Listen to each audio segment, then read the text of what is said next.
Last ವಿಡಿಯೋದಲ್ಲಿ Duniya Vijay sir ಬಗ್ಗೆ ಮಾತಾಡಿದ್ದೆ ಅಂತ ಎಲ್ಲರೂ ನನಗೆ ಕಮೆಂಟಲ್ಲಿ ಬೈತಾ ಇದ್ದೀರಾ. ಓಕೆ,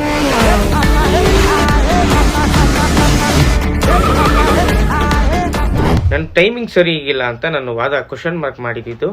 ಈಗ ದರ್ಶನ್ ಸರ್ದು ವಿಡಿಯೋ ಮತ್ತೆ ಫೋಟೋ ಸಿಕ್ಕಿದೆ ಅಂದ್ಬಿಟ್ಟು ನಮ್ಮ ಮೀಡಿಯಾದವರೆಲ್ಲ ಹಾಕೊಂಡು ಅದನ್ನೇ ರುಬ್ತಾ ಇದ್ದಾರೆ. ಇನ್ನೊಂದೇನು ಅಂದರೆ king is always king, boss is always ಬಾಸೇ.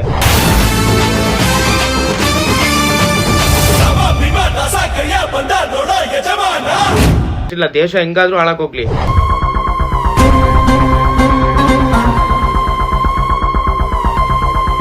ಬರೀ ಇಲ್ಲಿ ಡಿ ಬಾಸ್ ಬಗ್ಗೆ ಮಾತ್ರ ತೋರಿಸ್ಬೇಕು ಅಂತ ನಿಮ್ದು.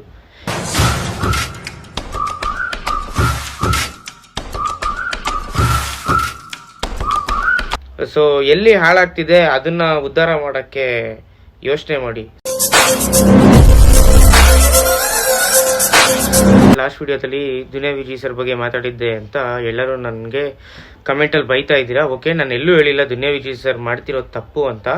ನನ್ನ ಟೈಮಿಂಗ್ ಸರಿ ಇಲ್ಲ ಅಂತ ನಾನು ವಾದ ಕ್ವಶನ್ ಮಾರ್ಕ್ ಮಾಡಿದ್ದು.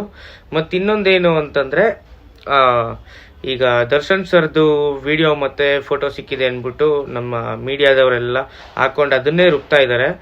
ಇನ್ನೊಂದೇನು ಅಂದರೆ king is always king, boss is always ಬಾಸೇ. ನೀವು ಅದನ್ನು ಫೋಕಸ್ ಮಾಡೋ ಬದಲು ದುನಿಯಾ ವಿಜಯ್ ಸರ್ ಡ್ರಗ್ಸ್ ಬಗ್ಗೆ ಇದನ್ನು ಮಾಡಿದ್ದಾರೆ. ದುನಿಯಾ ವಿಜಯ್ ಸರ್ ಸೆಲೆಬ್ರಿಟಿನೇ, ಅವರೊಂದು ಡ್ರಗ್ಸ್ ಬಗ್ಗೆ ನಿಮ್ಗೆ ಹೇಳ್ತಿದ್ದಾರೆ, ಈ ಥರ ಹಿಂಗೆ ನಡೀತಿದೆ ಅಂತ. ಓಕೆನಾ? ನೀವು ಮೀಡಿಯಾದವರು ಅದ್ರ ಬಗ್ಗೆ ಏನೂ ತಗೋತಿಲ್ಲ, ಅವರೇ ವಿಡಿಯೋ ಮಾಡಿಬಿಟ್ಟು ತೋರಿಸ್ತಾ ಇದ್ದಾರೆ. ನೀವು ಅದ್ರ ಬಗ್ಗೆ ಏನು ಕಾನ್ಸಂಟ್ರೇಷನ್ ತೋರಿಸಿಲ್ಲ. ದೇಶ ಹೆಂಗಾದ್ರೂ ಹಾಳಾಗೋಗ್ಲಿ, ಬರೀ ಇಲ್ಲಿ ಡಿ ಬಾಸ್ ಬಗ್ಗೆ ಮಾತ್ರ ತೋರಿಸ್ಬೇಕು ಅಂತ ನಿಮ್ಮದು. ಹೇಳ್ತಿಲ್ವಾ, D boss is always D ಬಾಸೇ. ಓಕೆನಾ? ನೀವು ಅದ್ರ ಬಗ್ಗೆ ಇದನ್ನು ಮಾಡೋ ಬದಲು ಇವ್ರು ದುನಿಯಾ ವಿಜಯ್ ಸರ್ ಇದನ್ನ ಹೇಳಿದಾರಲ್ಲ ಡ್ರಗ್ಸ್ ಬಗ್ಗೆ ಅಂತ, ಅದ್ರ ಬಗ್ಗೆ ಆದರೂ ಒಂದು ಸ್ವಲ್ಪ ಕಾನ್ಸಂಟ್ರೇಷನ್ ಕೊಡಿ.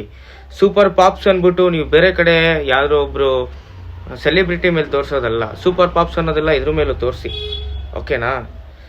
ಒಂದು ದಯವಿಟ್ಟು ಕೇಳ್ತಿರೋದೇನು ಅಂತಂದರೆ, ಸೊ ಎಲ್ಲಿ ಹಾಳಾಗ್ತಿದೆ ಅದನ್ನ ಉದ್ಧಾರ ಮಾಡೋಕ್ಕೆ ಯೋಚನೆ ಮಾಡಿ. ಸುಮ್ಮನೆ ನಿಮ್ಮ ಟಿ ಆರ್ ಪಿಗೋಸ್ಕರ ಚೆನ್ನಾಗಿರಲ್ಲ ಅದು.